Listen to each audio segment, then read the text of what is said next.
بسم الله الرحمن الرحيم. Today we're going to look at why the Holy Quran decrees that death is when there is no brainstem function, not when your heart, lungs or other organs stop. To start, let's take a look at something that has been the stuff of nightmares and horror films for decades.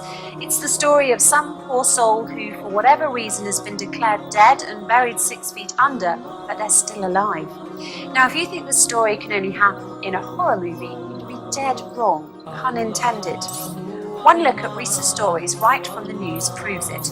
A woman who gave birth 3 months after she was pronounced dead, another who was still alive when she was put into a body bag in the morgue and subsequently froze to death. Why do these horrific cases exist? Because of this alarming fact, there are no universal guidelines for doctors when it comes to declaring a person dead. Yes, you heard that correctly. Even among doctors, the definition of death isn't fully agreed upon. You're dead when a doctor says you're dead. A person can be pronounced dead if their heart stops. They can also be revived in many cases.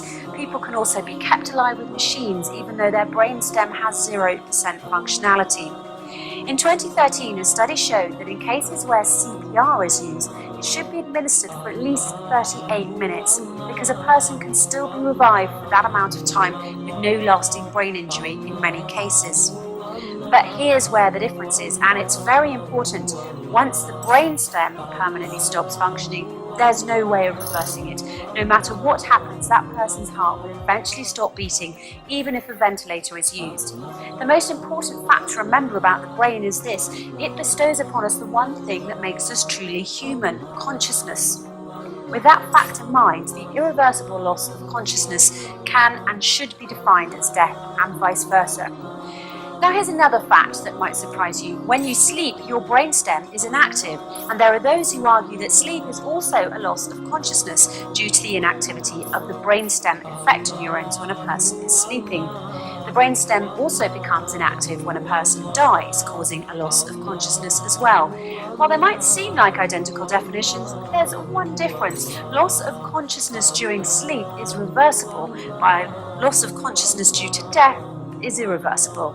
And it's for this very specific reason that doctors, when declaring a patient dead, should limit their declaration to the state of the brainstem and nothing else. In effect, as the Holy Quran pointed out 1400 years ago, sleep is like death and death like sleep. Verse 1, it is He, Allah, who takes your souls by night when you're asleep and has knowledge of all that you have done by day. Then He wakes you up again, that a term appointed, your life period, be fulfilled. Then in the end unto Him will be your return. Then He will inform you what He is to do. Verse 2, Allah, God, takes the souls at the time of their death, and that which has not died in its sleep. He withholds that against which He has decreed death, but loses the other till a stated term. Surely in that are signs for a people who think deeply. Think about that for a moment. 1400 years ago, the Holy Quran already had a specific, unquestionable definition for death, namely when the brainstem no longer functions. It has nothing to do with heart function, whether the person can breathe, or any other bodily functions or organs. What this means is that around the world, millions of people have been declared dead when in fact they were not. That is why, in the interests of human rights, Muslims believe that doctors should only consider a patient dead if their brainstem has completely stopped working. Until that point, any and all measures should be taken to keep them alive and not pronounce them dead simply because their heart, breathing or other functions have stopped.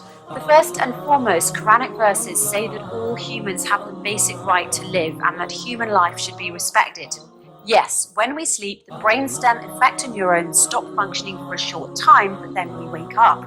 One thing to keep in mind that is very important to this issue is that it was discovered by Macaulay and Stinson in Scolopedia in 2008 that when we sleep, the effector neurons in our brainstem become hyperpolarized and have nearly no action potentials. It's for this reason that before sleeping every night, you should pray that your brainstem neurons are depolarized so that you may once again wake up and enjoy another day. Why not make sure that everyone around the world has the chance to wake up by following the Holy Quran and only declaring someone dead if their brainstem has permanently stopped, nothing else? By the way, until the 1950s, death was considered to be the point when any one of the vital functions, heartbeat or respiration, ceased.